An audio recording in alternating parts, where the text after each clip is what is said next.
Hey guys, so I've had a lot of questions lately on cardio types. What kind of cardio should you do? When should you do it? Basically, what I'm going to cover today is high intensity interval training or HIIT cardio versus steady state cardio. Normally, I usually refer to this as LISS or low intensity steady state cardio. So, the differences is where I'm going to start out. So, what is HIIT cardio? How do you perform it? When's it best utilized? That kind of thing. So, high intensity interval training is a type of cardio that, to be completely honest, most people underutilize. And I mean that in a way that most people that perform high intensity interval training don't do it right. So to do HIIT cardio correctly, it's basically the way I like to do it best. I like to do it in 30-second intervals of sprinting or all-out intensity, followed by 90 seconds of recovery. There were studies that were done, a few years back on growth hormone response, fat loss response. I feel like if you're really pushing yourself, you're not going to be ready in 60 seconds for the next interval. It takes 90 seconds to really get back to a point where your heart rate has dropped down to a normal level and you're ready to give 100% for that next interval. The difference is you do have to give 100%. So the best way I can describe it, I tell some of my clients, I say, if you are running, sprinting, rowing, on an elliptical, on a bike, you have to visualize something that give 100%. I've told people before, if you're running, you have to run like something's chasing you, like there's a bear after you. You have to survive. You have to run as fast as possible. That's the kind of running you should do. If you're running and it's hard, but it's not a full-out death intensity, you're not really doing high-intensity interval training. You're doing hard cardio, but you're not giving it that full effort. And if you give it that full effort, then you're going to need a 90-second period for recovery. So the HIIT cardio, typically, when I do it, it's 30 seconds of maximum intensity, followed by 90 seconds of a lowered intensity, usually walking or light jogging for me, to recover your heart rate, to catch your breath again, and then followed by, again, 30-second interval, and then a 90-second. So I do 10 of those. Each interval, if you do 30 seconds and 90 seconds, is 2 minutes. So 10 intervals is 20 minutes of cardio. Low intensity steady state cardio, completely different. Probably what I utilize the most personally out of all of them because I don't like running. I also feel like I get a great response from low intensity steady state cardio or LISS cardio. Some people will look at it more of as a moderate intensity steady state cardio, which is MISS cardio. So LISS or MISS, however you want to look at it, it's basically you're tracking a heart rate. I typically like to get mine to about 130 beats per minute, and you're going to be maintaining that heart rate for a certain period of time. So for me, I maintain between 125 and 135 beats per minute for 30 minutes, typically for my cardio. So I'll jump on a treadmill or I'll jump on a bike, and then I'll maintain that heart rate for the entire time.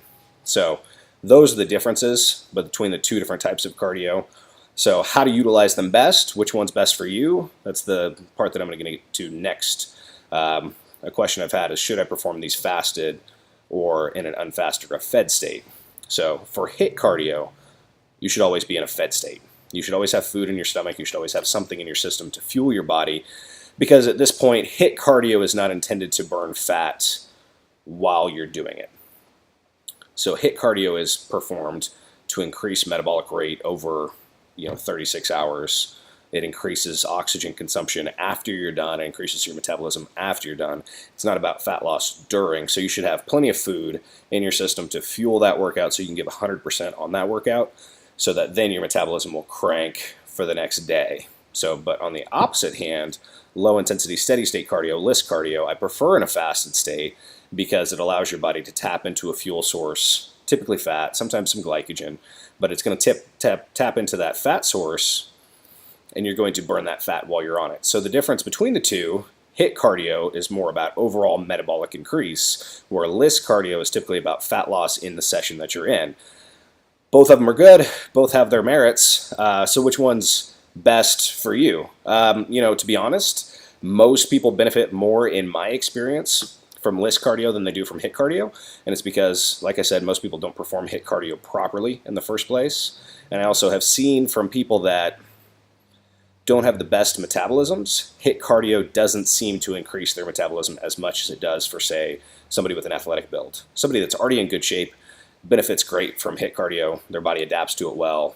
that kind of thing. People that don't have a great shape are out of shape. One, if you're overweight, you probably shouldn't be sprinting. You can use different machines, sprinting, rowing, things like that. But it's likely that your body's not ready for that kind of stuff. You should really work up to that. So I would start with low intensity, steady state cardio. That's probably the biggest difference. Is if you're athletic, if you're already naturally in shape, HIIT cardio is great. It does a great job for you. LISS cardio tends to be better for the average person, for somebody just looking to burn and waste calories, specifically from fat, while they're doing it. So how would you time these kind of things? Well, cardio, in my opinion, should always be separate from your workout. Look at cardio. Anytime you do it, cardio is a way to boost your metabolism. So if you do 30 minutes cardio twice a day, that's 2 different times that you're boosting your metabolism. If you're working out once and you're doing a cardio session another time, you're boosting your metabolism 2 different times a day. If you're doing one long session of cardio, or you're doing your workout and then finishing your workout with a cardio session, that's just one metabolic boost. Sure, it's not a huge difference, but there is a difference in how your body responds over the long term. So in any best situation, I would say always try to separate cardio and separate workouts in the first place. LISS cardio, typically first thing in the morning, no food in your stomach, jump on a treadmill, maybe have a drink of BCAAs, something like that. HIIT cardio, maybe later in the day, maybe after a meal or two in the mornings. Typically you want some carbs in your system if you're eating carbs at this point in time, or eating a lot of carbs, I should say. Most people should have some. So those are the main 2 differences between the two. So how would you decide what you should do? I would look more at yourself, and the answer is not that you have to choose one or the other. The answer is that you can do both. A lot of times people will do 2 sessions of HIIT per week, along with 2 sessions of low intensity steady state cardio per week. That's a good way to do it. HIIT cardio is very taxing on your body. It will cause more soreness. It may cause more muscle growth because of that soreness, but it causes more soreness and harder recovery. It taxes your central nervous system. It taxes the muscles that are being used. So if you're using your legs, which you're probably doing in 99% of HIIT cardio situations, your legs are going to have a tougher time to recover, especially if you're hitting your legs again with a workout once or twice a week. So if you're hitting 2 HIIT cardio sessions and 2 leg workouts, you're stimulating your legs in a way 4 times a week, which is great if you can recover. Some people will find they cannot recover from something like that. So I would say LISS cardio is easier in your system. It's easier to do. It takes a little bit more time because 30 minutes of LISS cardio is probably not exactly equivalent to 20 minutes of HIIT cardio. 30 minutes of LISS is a little bit slower moving, but it tends to be more consistent. So one of the downsides of LISS, though, is that your body does adapt to LISS cardio over time. So it's either something you should cycle on and off, or something that you could increase or decrease, basically cycling. So one way, like I said, what do you find what's best for you?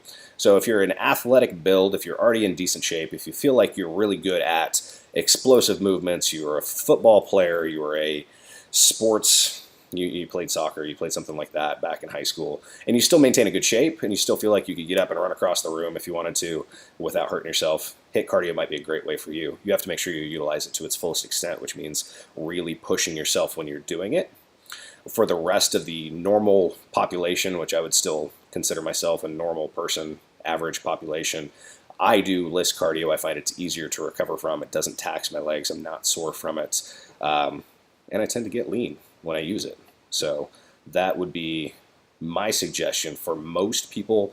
Start with a low intensity steady state cardio, track your heart rate, keep it around 130 to 135 beats per minute. If you're a little older, it can go a little lower. And keep it there for the 30 minutes that you're on the treadmill or 30 minutes that you're on the bike. You can split it up. You can do 10 minutes on a bike, 10 minutes on an elliptical, 10 minutes on a treadmill. As long as your heart rate is consistently there at 130 to 135 beats per minute, you're going to be in a good zone for utilizing the right energy source without tapping into too much muscle and glycogen and things like that. You're never going to be 100% fat loss like people would want you to believe, but you will be at least more efficient at tapping into fat stores that are already there. And then from there, you can start doing a little bit of HIIT cardio. Maybe you add in 1 session of HIIT cardio and maybe you do it on a spin bike. It's pretty easy on your joints for the most part. It's not terribly taxing. You'll find that your legs will fatigue very quickly in the 30-second interval if you're really trying to push yourself 100% for 30 seconds. I mean, you'll fatigue in 15. and then you'll just be trying to grind out the other 30. So I would say start with LISS cardio, add in HIIT cardio sparingly here or there. Keep your cardio separate as possible from your workouts, from other cardio sessions, and the biggest thing is track your progress and see what feels like it's working for you. Cardio is not the answer. Cardio is one tool in your arsenal for losing body fat or for recovering from workouts.